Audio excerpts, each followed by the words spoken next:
So what we have here is our 90-90s. This is a fantastic mobility exercise to open up those hips and get you squatting lower and just dealing with less issues in and around the hip area, which obviously goes nice and closely, or is nice and closely correlated with low back pain. So 90-90 refers to the 90-degree bend between your front leg and your back leg. So notice here how James has got that in his foot positioning. That's the first step in this. The next step is how much do you lean into this will depend on how tight these hips are. So this hand here, if you need to use that to support yourself, absolutely use it. Now the other cue for you is if you open up your left hand and just put that in line with your body, so out up here to the side.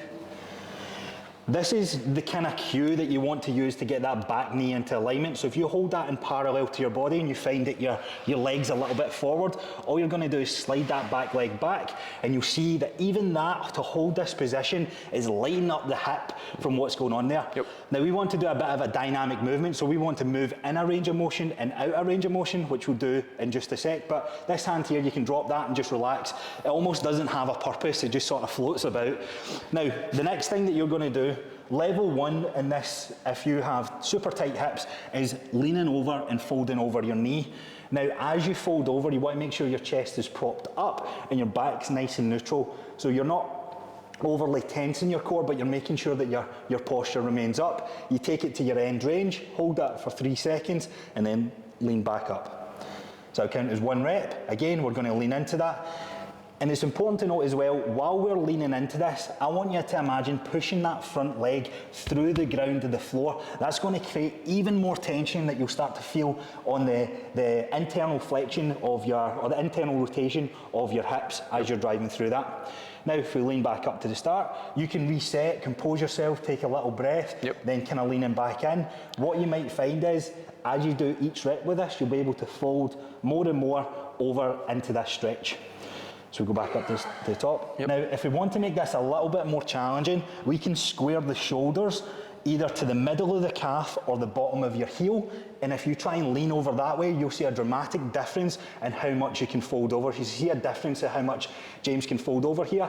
This just puts a little bit more stress and tension in that hip, again holding for 3 seconds and leaning back. So I like to work my way down from my knee to my heel, do about 3 reps on each part of that, and then I would swap over to my other side. So it's important to note as well, when you swap over to that other side, one side's definitely going to be tighter than the other. Always. What you might find is the other side's knee might be off the ground, so just remember that cue, driving it down into the ground, almost like you're trying to push it through the floor as you're leaning over and getting into that movement. 90-90s, as simple as that. Would you add anything else into that? No, just make sure and keep that chest proud, don't go. Yeah, so that is important. So if you slouch over, so just slouch over, look how much you can lean over. So it's important to remember the intent of what you're trying to do. So that's my full range of motion, but I can go there. Yeah, so you see, because you're always thinking about what's going on. You can mindlessly do this and bash out 50 reps and not feel a single thing. Or you can do 6 reps and feel everything light up and get you ready for your squats, deadlifts, whatever exercises that you're then going in to do. Absolutely. It's going to keep your hips healthy, it's going to keep them fresh, and more importantly, keep you pain-free. So that's your 90-90s.